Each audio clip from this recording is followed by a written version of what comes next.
time to play some stuff. Holla ballas! This is MultimediaJay here. Oh, oops. Better knock it off with the pastiche stuff, or people are gonna be like, "Hey, you put the video in the wrong series."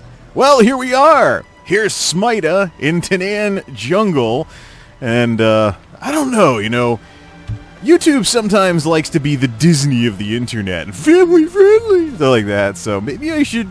Well, no.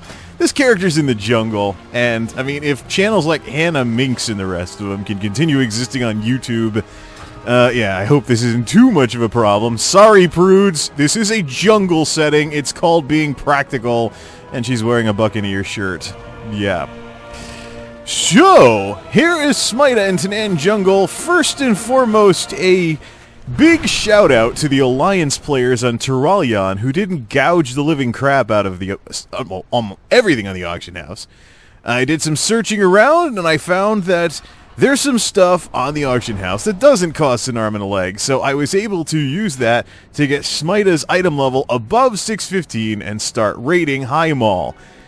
And I also did some other stunts too with trading posts in my alts as garrisons to eventually get to 2,000 resources and 5,000 gold. The trading post buying bags of gold on the spot with surplus resources was really handy with Hawkford and Windybeard, two alts that I've barely been playing, so they were just piling up resources in their garrison, so I just swapped it for gold, and there we go. So now Smita is in Tanaan jungle. For those of you who may be thinking of cheesing your alts in Tanaan jungle, you need to do the quest, otherwise you get put in a different phase where nothing's going on and it's just boring. I mean, it's like, there's Hellfire Citadel over here. If I went over here and I just messed around in the courtyard, yeah, there's special enemies and rare spawns in there that are notably harder than other stuff, but because they're added in 6.2, but you can fly to outdoor raid-ish raid zones like this and fight special monsters in the outdoor versions of those raids. Yeah, like Fell Overseer Mudlump that just triggered here. No, I've already tried fighting that guy once. He's tough. It's not going to be the same as the real raid, though. Likewise, if you come out here before you have a shipyard, it's not going to be the same as if you do things this way. So, once again, I am giving Blizzard way too much of the benefit of the doubt here, just trying to find something to do in this game until Guild Wars 2 Heart of Thorns comes out, and then see if Guild Wars can make me never want to come back to this game ever again. Hey, look, the broken dark portal over there. But this is a formal play some stuff video. It's not a TBP, Total Biscuit Pastiche, or anything of that sort. So basically, we are going to be doing things with some jump cut thingies, buzz cuts, if you want to call them that, here and there. And we're going to go around and take a look at, well, what passes for Catchup mechanics. So Smita has a piece or two of baleful gear, like these shoulders here. Now, I tried running High Mall. I've already gone through most of my raid loot attempts or whatever and got nothing. So, I don't think I'll be able to use the old raids as a catch-up mechanic. And I really don't feel like doing Apexis dailies a lot. So what I want to do here is see if I can read between the lines when it comes to Blizzard's design of this zone. So basically what I want to do is, now Smita right now, I tried doing some of the daily quests. Here's Tooth and Claw, 26 out of 100 Tanaan Jungle Teeth. That didn't work out very well, and here's why. Oh look! It's a crab! You ghost crawler wannabe ghost crawler left Blizzard! Die, crab, die! Yeah. 100-something thousand health. Oh, finally, the trinket procs. Yay! Booyah! The Avenging Angel does it again. So, it was a little bit clunky and stuff like that, but look at what we're rocking for DPS. As Discipline, 5,000 at level 100. What is the problem with doing 5,000 DPS at level 100? My level 95 Healer Monk is doing 4,000. Yeah. One of the reasons why I wanted to experiment with Smita specifically is because Blizzard has a Discipline Priest revamp coming up. And I'm very interested in seeing what Blizzard does to make the Discipline Priest more like the monks. The monks are more of a 50-50 split between damage and healing, and the whole idea of combat healers is actually very, very intriguing, because folks like myself, we normally won't play healers, because healers are sissy characters who stand in the back, and I heal, blah, blah, blah, all day long, and it's boring. So, I'd rather be involved in the fight, throwing out some targeted heals here and there, but definitely pulling some weight in taking down the boss, if I'm going to play healers at all. So what do you know, my healer characters are a priest, a monk, and a druid. All three have viable combat healing abilities. Alright, so we've done the discipline thing with 5 grand, capping at 5 grand anyways.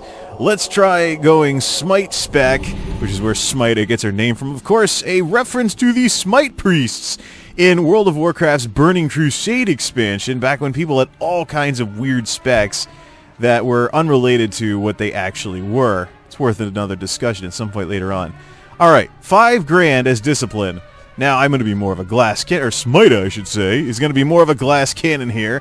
I'm so used to playing Goodmain, who's an avatar character of myself, that I go to play these alts and I'm like, oh.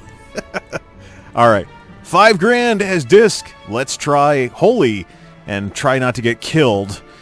Right. This is with the special fish food, which you can fish from Tanaan Jungle. This is a little bit more interesting. Yeah.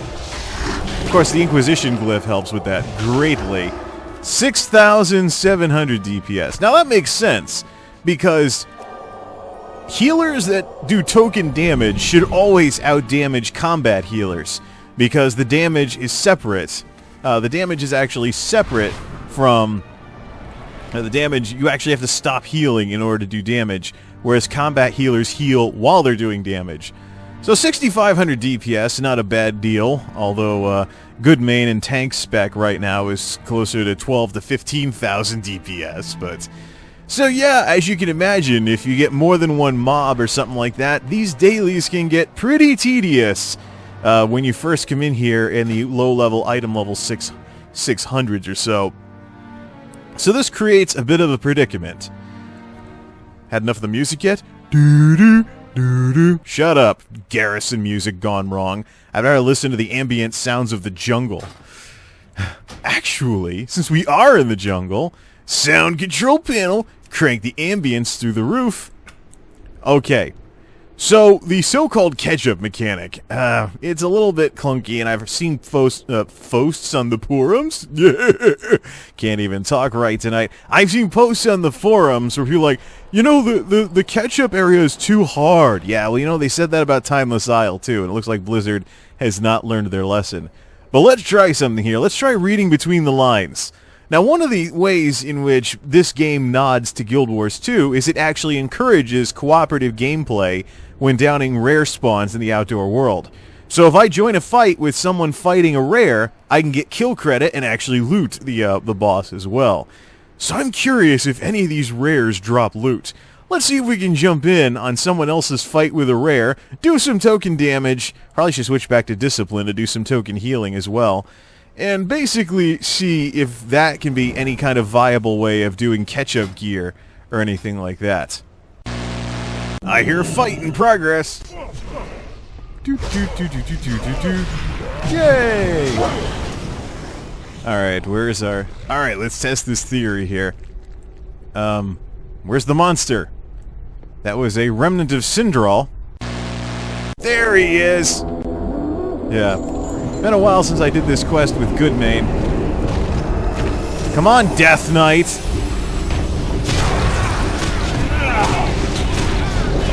Summon your army of the dead. So there we go, 2 million health! Look at that! Got a bunch of hostile players doing close to 20,000 DPS. This guy, however... There'll probably be more people joining in. There's another rare that spawned at the same time.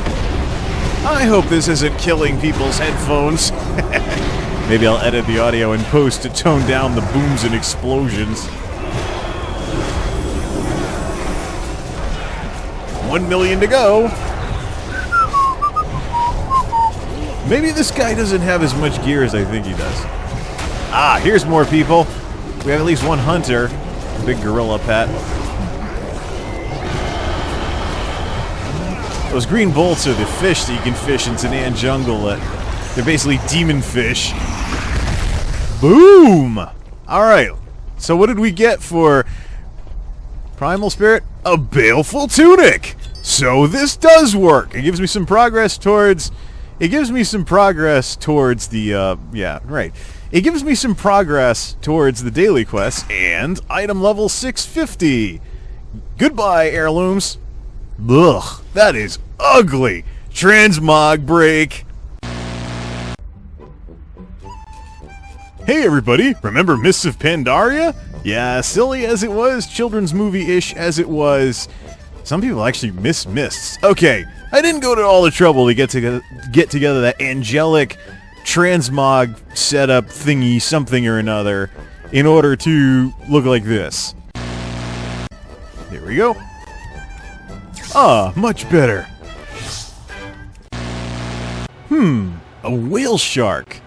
I wonder... 434,685 damage in one shot. Yeah, it is like the whale shark from Cataclysm. Yay, more free equipment coming up! This is also the Iron Front is also very, very good for this kind of thing, because there seem to be more rares over here. I guess because the whole war against the Iron Horde thing. Things along those lines. Ah, just some oil for the shipyard quests. Boo! Right. Yeah, so when I come out here with Goodman to do the Apexis dailies, the bosses in those terrors? What? The bosses in those towers spawn at least twice per daily quest.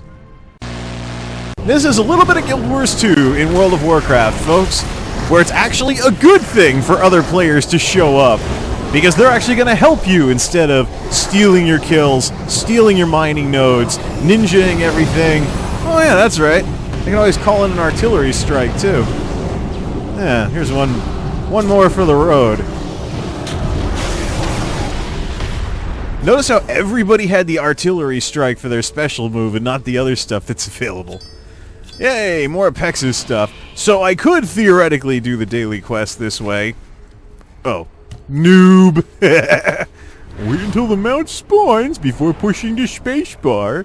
Alright, so that was at the Bleeding Hollow. So, yeah, there's occasionally gear here and there, but at the very least it'll make the Apexis, the Felled Apexis Crystal thing something daily quest where you have to kill rares a little bit easier as well. Now I realize some people would call this, you're getting carried due to content. You come out here with a fresh dinged 100 who's barely geared enough to do high maul, and you try fighting some of these mobs. Oh. Death from above. And it's a boomkin too. Cool, because boomkins are like the Wookiees of World of Warcraft.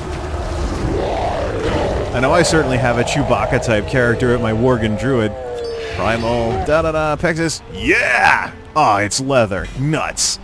True Iron Rudder, that's something for the shipyard. Ooh, Baleful Choker! Yay, we got something! Woohoo! So, create a neck piece. Da-da, goodbye, heirloom. And this time we don't have to transmog it. Bring everything up to 626. What's the DPS at? Oh! Close to 6 grand as discipline. This is really ramping up. As far as weapons go, I already cheesed it with Warlord's crafted weapons at item level 630. But the interesting part is you can get baleful weapons when you get 5,000 Apexis. I have 5,000 Apexis crystals! I still have an item level 571 ring. Oof, I'm level 570. Okay, we're getting a baleful ring. It's tempting to buy a baleful weapon and then upgrade it to item level 695 later on, but we need this more. This will be more of a jump. Boom, item level 632. Alright, I think that's about enough of this stuff right now. Selfie time! Nyuk, nyuk, nyuk, nyuk. Cha-ching! Yay! You just took a selfie next to a dead hippo river beast thing, whatever. It's Warlords of Draenor, anything goes. So it is possible to read between the lines when it comes to the gear catch-up type thing, as you've seen me do with a couple of pieces of gear, just by being a goody two-shoe and getting involved and helping folks out up to item level 632 average item level. And now it's saying that, oh, you can go to High Mall. Wait a minute. Heroic dungeons, skirmishes, da-da-da-da-da-da-da. Okay, so I have not unlocked. Right, just wanted to make sure that I had not unlocked. Yep, I don't have Blackrock Founder yet. So, that's the thing. If you hit a slump with gear, and you're like, oh, the mobs take too long to kill, if you have flying unlocked, just go around and be goody two-shoe to people trying to kill rares. You can kind of get lucky with the loot drops. It's not any worse than, say, running dungeons where you get some morons that don't know how to play and they keep wiping over and over again in heroics or regular 5-mans or something. But it would be nice if the catch-up mechanics were a little more straightforward. Then again, this is Warlords of Draenor we're talking about. The game that has made World of War, or the expansion pack, I should say, that has made World of Warcraft literally half the game it used to be. And WoD itself is half the expansion pack it used to be. Now, seeing some of Warcraft history and what Blizzard has done with the Warcraft story over the past 20 years, I know that they can do better than this. So, till next time, this is MultimediaJay, signing off. Thanks for stopping by, and game on!